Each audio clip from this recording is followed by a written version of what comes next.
for more on that and look back here at this Patriots offseason as we head into camp. We're joined by the Nashua Telegraph's Tom King, my good friend Tom King, despite the mean things I said about him earlier, joins me here on the Christian Arcand Show. Mr. King, how are we doing tonight? You're going to have to... stuck on that DuckTales song. I can't get it out of my head. It's a great song. Oh, you're going to have me... I told your producer, you're going to have me singing that for days. Tom, I have to listen to it every day on the way to taking my son to daycare. He insists on it. He goes, woo, in the back seat, telling me you got to play DuckTales. Good Lord. What are you doing to me? Oh. What can I say? And to be honest, I cannot figure out Instagram to save my life. I just saw you recently joined up there, though, right? I think I saved the story like 50 times. Oh. I don't know how to do it. It doesn't seem like it's, got any flow to it. I don't know. I don't get it. Is there a young person in your office or somewhere that you can talk to and get some assistance with this? I don't leave the house. What are you talking about? Come on, you know me. It's not like a neighbor or something, some young person somewhere that you could communicate with? I'm old. I can't communicate with young people anymore. So, and then I did an interview. You might have seen it on Twitter or Facebook. I'm not sure. I did an interview for Nashua ETV, the education station, with Butch Hobson. They came back to celebrate the Nashua Pride, and I did an interview, a half hour. And it was really good. And I have the link to it. And so I hit share for Instagram. Right. And what comes up is all the people that follow me, I got to hit send for everyone. Can't you just do like one share and everybody gets it? You post it. Instead of sending it to everybody, you just post it. You post it. Right. Yeah, I didn't see anything to say post. Okay. And all right, well, we'll work on this because I can help. I'm an old guy. I'm not as old as you, but I'm getting old now too. I don't know how to do like TikTok and stuff, but I still know Instagram, so maybe I can help you out with that. It's a good thing I don't run a football team, right? Exactly.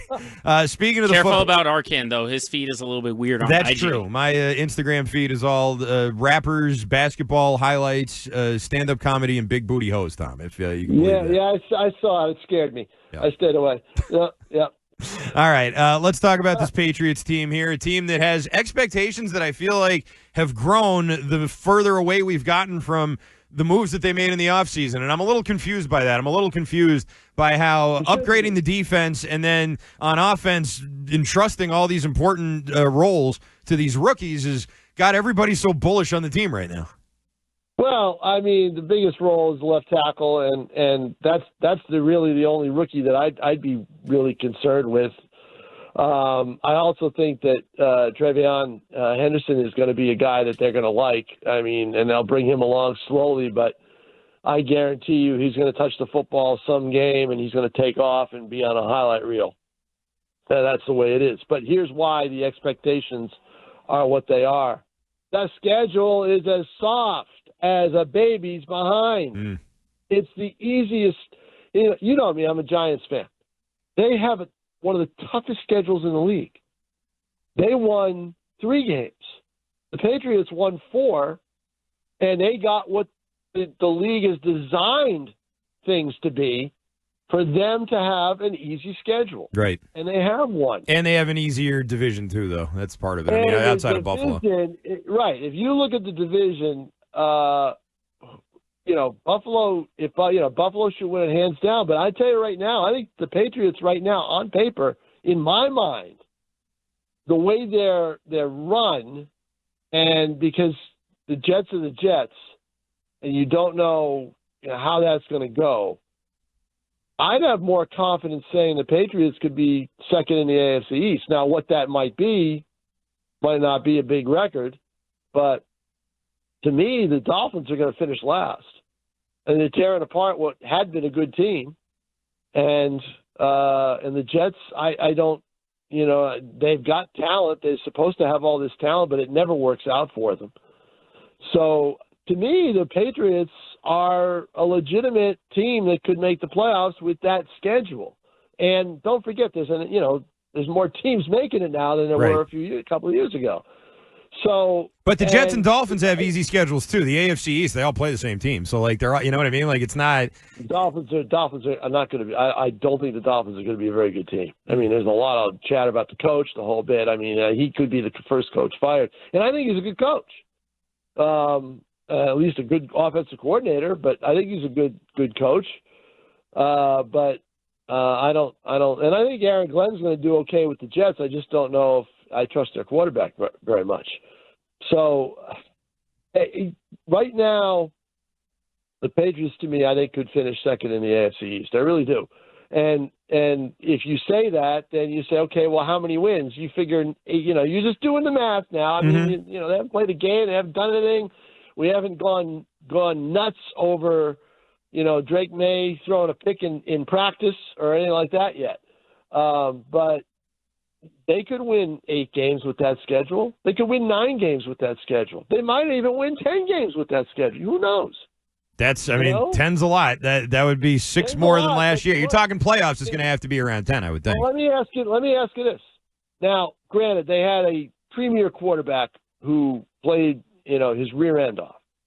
But did anyone think the Washington Commanders would be in the NFC Championship game? No, absolutely not. Right. There's always a team in the NFL every year, a couple of teams that have lousy years, and then all of a sudden, they catch fire. Right, but that was a bad. Okay, but Tom, that was a bad Washington team that drafted Daniels, and then Daniels took him to that play. You were a bad team that drafted May, and he got you to 4 more wins. Like it wasn't. Yeah, they didn't have the same kind of years, and their teams are similar. Right, but it was also a whole different deal down. Washington is like the fun place to be now in the NFL, except unless you're Terry McLaurin, and I think that they still might re-sign him and extend his contract because they are. And that's how it always happens, right? Like there's trades very rarely. Usually they end up going back to the table and a big new record-breaking contract gets signed. Right, but I don't know how many you're going to see for a guy 30, but they'll try to do something. So, but if the Patriots can get in on it, fine. The only thing that worries, the only thing that I look at, granted, they got the money to spend, they got draft picks and everything else, but do you want to spend both? You want to cost yourself a high pick or a pick and for Terry McLaurin, yes. Yeah, for him, yes. All right. I would. All right.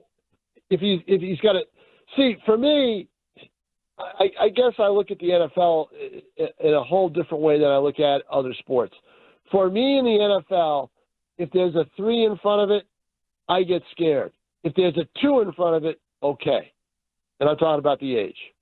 Okay. All right. And for me, there's a 105 in front of it. So it's a 10 in front of mine. So no one's going to sign me. But, right.